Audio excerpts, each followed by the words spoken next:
I was bored one afternoon and saw a movie listed that I didn't necessarily recognize. High Life, right there on my streaming. Hey, I'm in California. I'm a laid back guy. Sounds like something I might enjoy. It was not what I expected.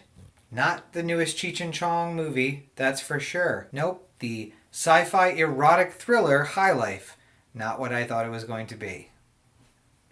I'm just kidding, of course. But this week we are going to be talking about Robert Pattinson's new offering, or old offering, depending on how you look at it, High Life, on the Everyman Movie Review.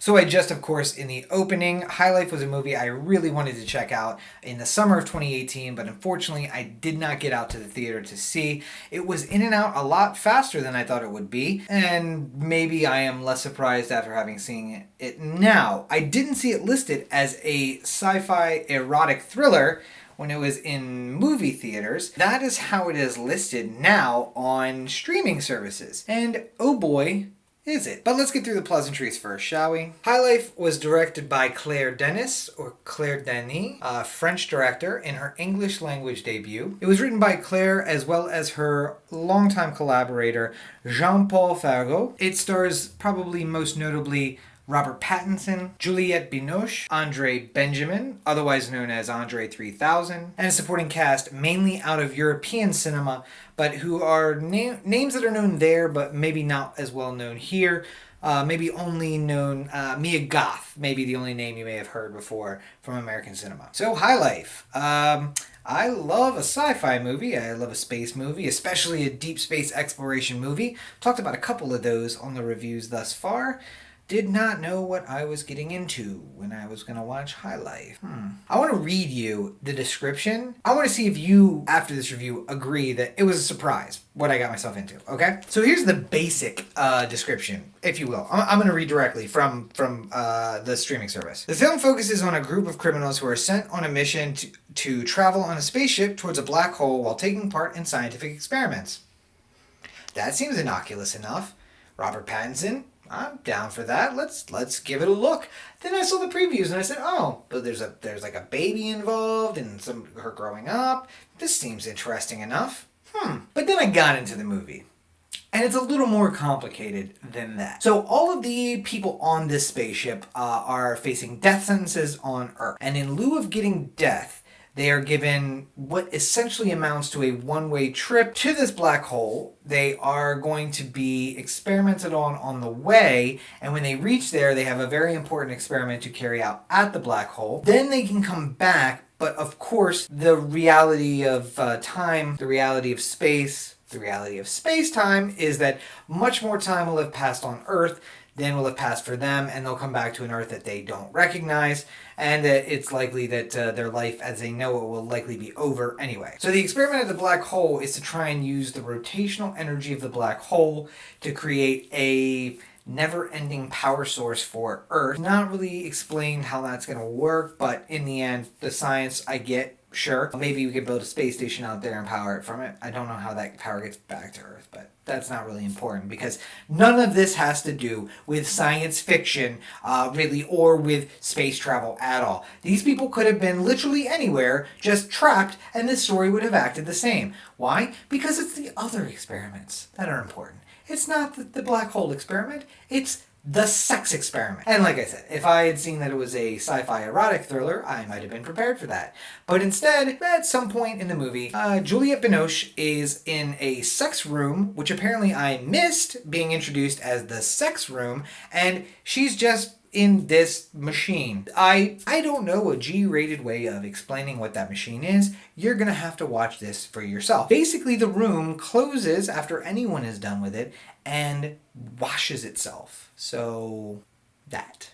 But the experiment that she's working on is to try and get artificial insemination to work in space. Apparently, they believe that the key to long-distance space travel is not regular procreation, but rather having artificial insemination work despite all the radiation. Another issue, of course, is once you have a viable fetus, the issues with radiation and how that might impact the growth of a fetus, and she's working on that as well. But she's having a lot of trouble getting the insemination part to work. So the prisoners aren't forced to be in this experiment, but basically by participating in the insemination experiment, they're given a drug which makes the trip that much better. Monty, who is Robert Pattinson, is celibate for what reasons I don't think are ever explained, but he foregoes the drug by not being in the experiment. Prisoners aren't allowed to obviously interact with each other, and eventually the experiment does not become enough, and so chaos ensues amongst the experiments, as one might expect. So I don't know that anyone cares about spoilers for this, but obviously I want to protect if you do want to see this interesting and crazy movie. So if you do want to check it out, go ahead and skip on down because the spoilers are going to come at you right now. So things start going awry. Captain dies from something, leukemia, I think, from radiation, and a bunch of the other qualified members of the crew die. And this experiment just seems to be going awry, and like sex-crazed teenagers and 20-somethings just start, being really aggressive with each other, and Monty staying clear through it all, doing his gardening. He gardens in a garden that's on the boat, not the boat, the ship on its way out there. And this experiment is just failing, but the doctor thinks it's failing because she can't get the strongest two to participate. That Monty doesn't participate, and there's a female who's also the strongest who doesn't participate. So she comes up with this scheme and has her way with Monty while he's passed out, and inseminates the female, and successful child is fertilized and starts growing, and then the mother doesn't want to be a mother, and she's basically going crazy while she is going through the pregnancy, and the child is born and is immediately taken away from her by the doctor, if that's the best medicine for a mother who's going through postpartum. And so they finally reach the black hole, and there's a baby, and the mother is so despondent that the only crew member left who's actually a crew member, who's not the doctor, is the one who's going to pilot down to the black hole to carry out this experiment, which is the whole point of them coming there. And the mother is despondent and crazy and kills the pilot, steals the spaceship, and then buries down into the black hole, dying from spaghettification, which, by the way, is not poorly shown. It's actually really well done, the spaghettification of the mother. And now they're here. They're orbiting a black hole, and people start to go insane, and the doctor, they start to get sick. Some of them die. The doctor kills some of them, incidentally, and then throws herself out into space. And now Robert Pattinson, Monty, celibate guy, who doesn't understand how he can be a father, is told, I'm the father of this kid, raise this kid, and by the way, you're stuck here. And that's basically, that's the first part of the second act of the movie, and then we're just with Monty as he's with this kid. The kid grows up, 12 years old. Another ship comes. They want to go investigate the ship. All the people are dead. There's pets on it. There's some dogs on it. The dogs have eaten all the people. Basically, I think it's just a sign that the people are not meant for long range space travel, especially prisoners who are on death row. Monty has not saved himself, but he's redeemed himself, I suppose, by taking care of this kid. She kind of comes to the realization right towards as we come to the climax that this may be it for them, that they're going to be stuck there forever unless they can find a way to get back, and that maybe the ship in the other. The black hole ship from the other ship might be the way to get out of here. And she's very smart. Apparently she did all the school that none of the other kids did on the ship, and she understands the science and convinces her dad to go, let's go do this. And so they blast off. I just told you the movie. There's not really any spoilers. It's just that's what the movie is. And I was so confused by the whole thing. The whole time I was just like, what is this? What am I watching? I don't understand what's going on. And I was so excited for it when they started talking about it. I'm like, oh, Robert Pattinson, space movie. I'm down for that. It's not what this is. And still, sitting here, I'm confused. And maybe I need to watch it again. There's so much going on, and yet nothing going on. Just super weird. But I suppose it's not going to get any better from me sitting here rambling. So let's go on and bring everybody back, and we can finish talking about the movie right now. So this is not your father's space movie. If you are into Star Trek, Star Wars, don't expect that. That's not what this is. Ad Astra, similar, not exactly the same. Thriller, space, kind of been getting in the same genre. If you liked Ad Astra, as I said go see Ad Astra. If you liked it, you might like this. You probably would like this. There are obviously some sexual overtones, some sexual content that is different from Ad Astra. If you're not okay with that, you probably won't like that. I don't even know how to do questions for this movie. It's just, I don't even know. I said in the spoiler section, I don't even know what this is. I don't know what the movie is. I don't know that I would have understood it any more going to see it in the theater. I think the advertising was horrible for this movie. Never explained what this was. I'm lost. Sitting here thinking about it, I was lost sitting and watching it, the whole thing. There is sometimes a place for that. And I love to be challenged by a movie. I love coming out and being like, what the heck was that? What did I just watch? And that can be a good thing. And, Robert Pattinson is doing this kind of like, he's going through this weird phase where he did Lighthouse, and I did a review on Lighthouse, check that one out. And now he did this. I guess this came before Lighthouse, actually. So he did this first. And, man, go out and do these movies. Like, you made your vampire teenager money. You're good for life, right? Go do whatever you want to do. Do these weird things and put this weird stuff out in the universe. Just see what people think about it. I still now am like rolling it over in my head and coming up with different answers to the same questions I asked myself when I walked out of it. Sometimes there is a good place for that. And if you like cinema for cinema's sake, there's some beautiful shots in this.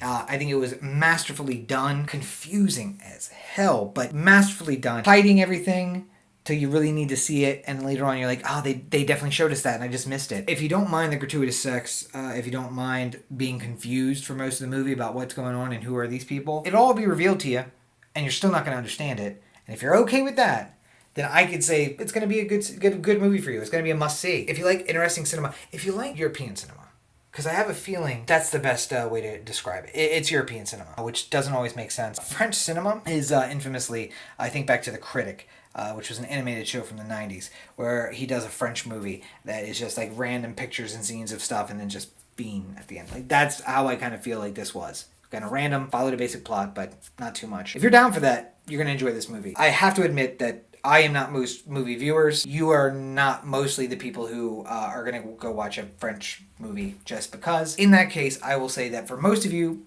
it's going to be a skip. If my being confounded doesn't make you interested in going to see it, don't waste your time to see it. I have seen it, so you don't have to. If you're looking at me being so confounded about how to even put into words how I feel about it or what it is, and you're like, that sounds like my kind of rodeo, then you are the one that is meant to go see this. Go check it out. But for most of you, it's going to be a skip. Let's just wait till Pattinson comes back and does another shiny vampire movie. If you're into crazy stuff that doesn't make sense, then go check out High Life. It's available on streaming for you today.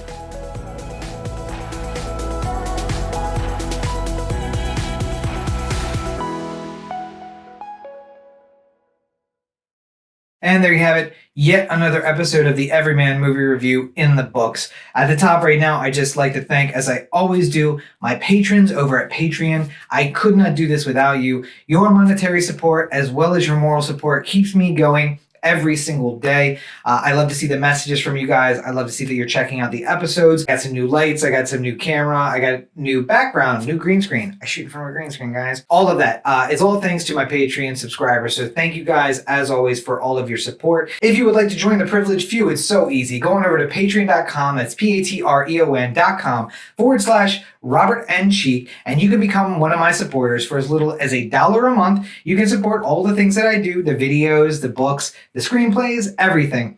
And you can become part of the show, if you will. You'll get thanks in all of the books. You'll get thanks in my videos like I'm doing right now. And of course, you'll get my thanks personally whenever I get the opportunity. So go on over to patreon.com, patreon.com/Robert N. Cheek, and join us there. Of course, don't forget that Everyman Movie Review is now available on social media. So come on over and check us out. It's Everyman Movie Reviews on Instagram and Facebook, and Everyman Movie on Twitter. I'll update with every single episode as it goes up, so you're not going to want to miss that. And you'll get a couple of other updates in between, some highlights from episodes, some behind the scenes stuff, and just generally me finding interesting stuff and posting it. So come on over and be a part of our online community. You can of course find me on social media at Robert N. Cheek on all your social media platforms. That's on Twitter and Instagram and Facebook and Snapchat and Tumblr and everywhere at Robert N. Cheek. Go and follow me and you'll get all of the updates that you could ever want, and in fact some that you don't even want to see, all over there on social media. And if you can't get enough of me, because why would you? I, in fact, do a weekly podcast with my buddy Corey over at Oh The Anthem. So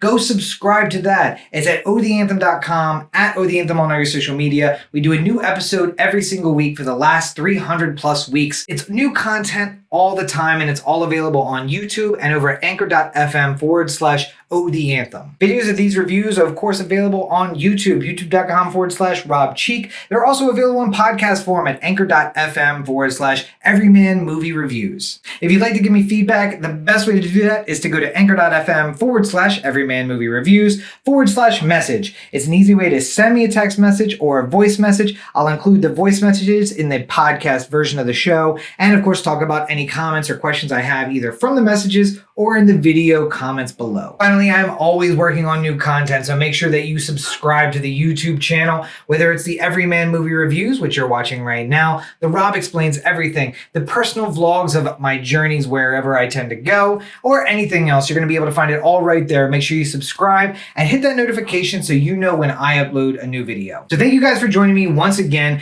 New episodes of this show are going to be up every Thursday with another episode in between, usually Sunday or Monday, but depends on what I see and when I can record. So make sure you join me for the next episode coming up very soon. And until then, have a great week, everybody.